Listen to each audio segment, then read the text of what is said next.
Hey guys, so I can't be there with you at school today to go through and see what questions you guys have on the review. You don't really have to do that. I left you the answer key on the back so that you could check your work and work backwards as you were going through it. But there are a couple that I do want to look at with you.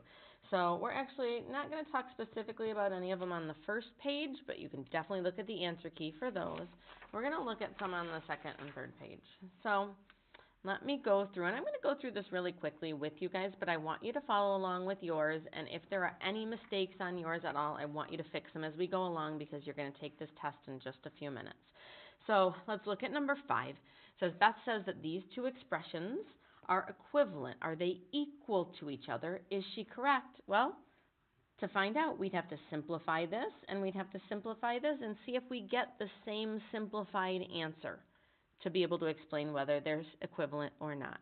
So as I'm doing that, let's see, I'm going to do the work for this one down here first. I see a distributive property. I'm going to do 1/5 of 5, and a fifth of something is like dividing it by 5. So what's a fifth of 5? 5 divided by 5 is just 1x. And then I'm going to do a fifth of -15. -15 divided by 5 is going to be a -3. So when I simplify this, I get this. So the question is that the same thing as this one simplified? So let's do the work for this guy. First thing I see here is subtraction. Then I'm going to change to adding the opposite here. And I see a distributive property that I want to do first. 4 times 3 times 4x would be 12x. And then 3 times -1 would be -3. This guy's just hanging out here. The distributive property ends when my parentheses end, so I'm just going to bring down my plus -11. That's a negative. It has to be. You can't have a plus and then a minus right next to each other. So now I'm going to combine some like terms. So my x's can combine. 12x plus -11x is going to be 1x. And I can check that, guys, on a calculator. You can use a calculator on this test if you would like to just check your negatives so you don't make silly mistakes. If you don't know how to type in the negatives on these blue calculators, here's what you would do. If I want 12 plus -11, 12 plus, and if I want -11 on the blue calculators, you have to hit 11 negative. So 11, and then this is the plus minus, that's the negative button. There's my -11.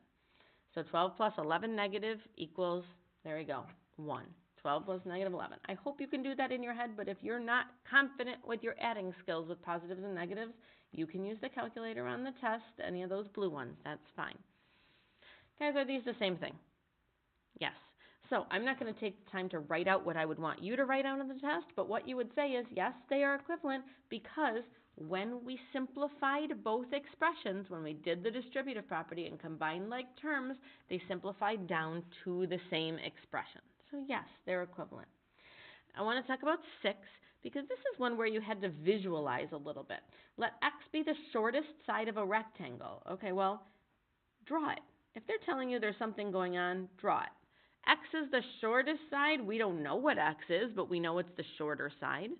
The longest side of a rectangle is twice as long as the shortest side, then plus another 3 more units. Okay, twice as long as the shortest side. Do we know what the shortest side is? No, it's just x. So what's twice as long as x? 2 times x. But it's not just twice as long. It's twice as long plus another 3 more. Right here. So we've got our picture. Now this one isn't asking us to do a rectangular array for it. It just happens to be the shape of a rectangle.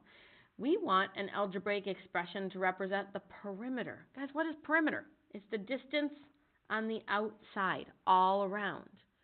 So if I'm doing perimeter, I could just add them up. X, I could do x plus this is also x.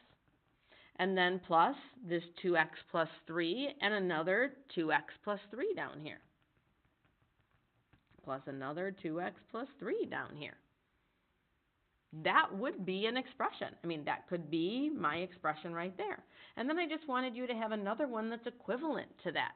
So the easiest way to make something equivalent would probably be to combine all those like terms. We've got all those x's. How many x's do you have total? 1, 2, 3, 4, 5, 6. 6 x's. And then how many constants? 3 plus 3 is 6. That would be an easy way, and that's just showing me you know how to combine like terms. Now, guys, this isn't the only answer. We could switch this around. We could use the commutative property. You could combine some of the x's but not others. There are an infinite number of different ways that you could write this. All right. So I just wanted to show you that if they're asking you to look at a shape, visualize it, and you might just have some x's in there. We didn't have to know what x was to be able to answer that. All right, let's see, 7a, this is one that people tend to get wrong only because there's so many subtractions. So let me just do it real quick. Subtraction, I'm going to change every subtraction to adding the opposite. Plus a negative, plus a negative, plus a negative.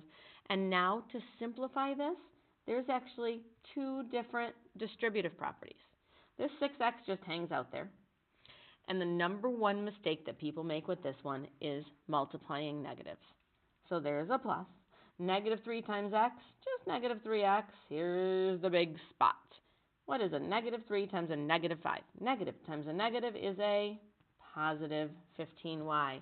Hey, if you want to check on a calculator, negative 3 times negative y. 3 negative times 5 negative equals positive 15. All right, we've got that. So now we do this last distributive property. Half times 10x, half times negative 2y. Half of 10x is 5x.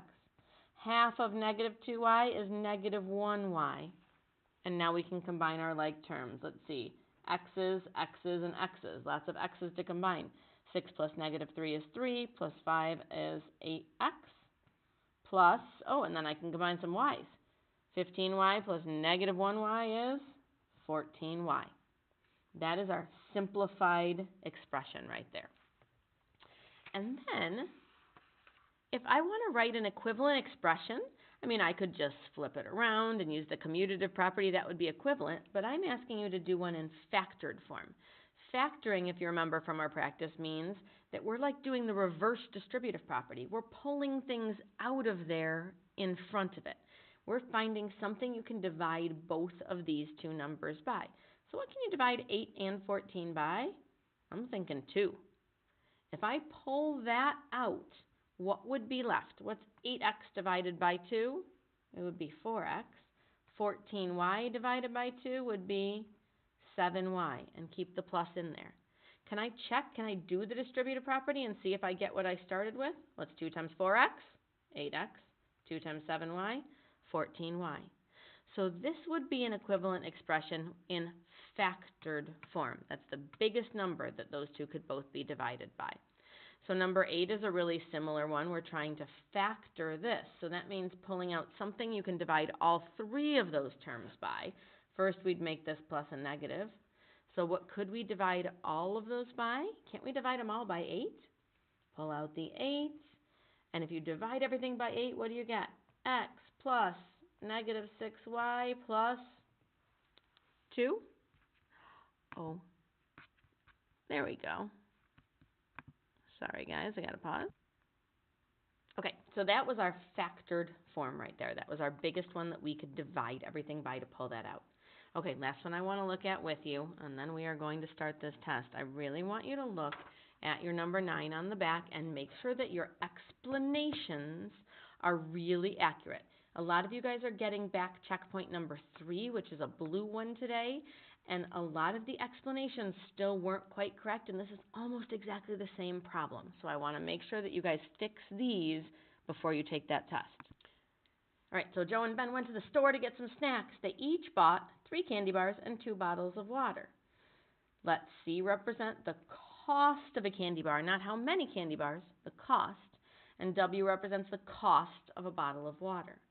So it says, write 2 different expressions that represent the total money. We want how much money the 2 of them spent all together.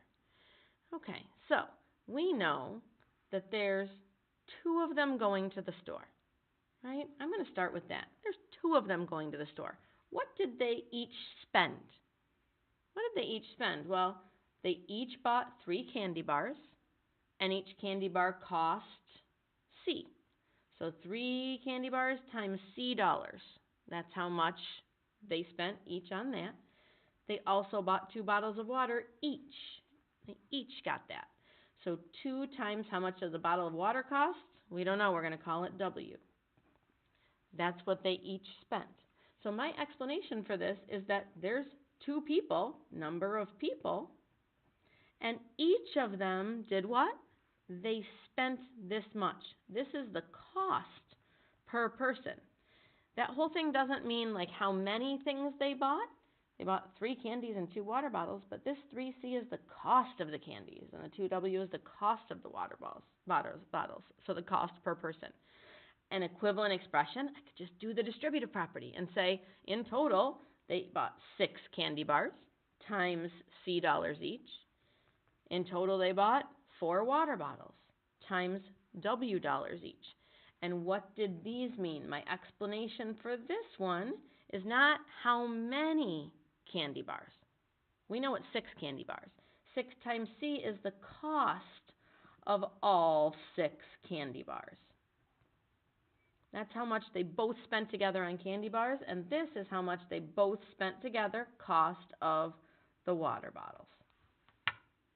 And the cost of water, cost of candy, is the total cost.